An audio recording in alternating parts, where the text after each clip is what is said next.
so many beginner quilters are having problems getting their blocks to turn out the right size. So I thought that I would help you out with a little trick. This is a trick that I taught to my granddaughters when they were 8 and 10 years old. You're going to need your sewing machine. You're going to need a business card or old credit card or one of those free offer cards they send in the mail, some Scotch tape, and a ruler with inch and quarter-inch marks on it. Okay, you're going to put your needle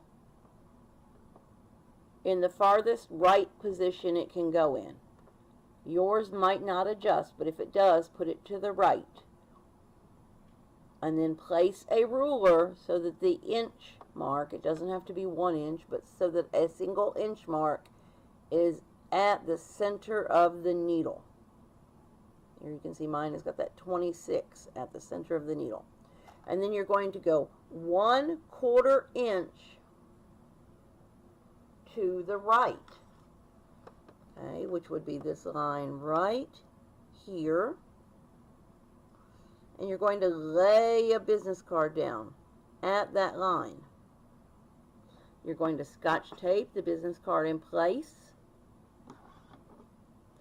and remove the ruler. And as you sew,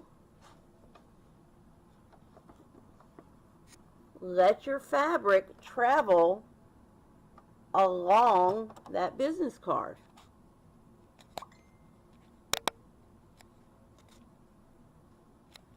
That way, you'll have accurate 1/4 inch seam allowances every time. And that will tremendously help your pieces come out to be the right size. I hope this is helpful to you. Follow us on Facebook and on YouTube, Sweet Teas Quilting.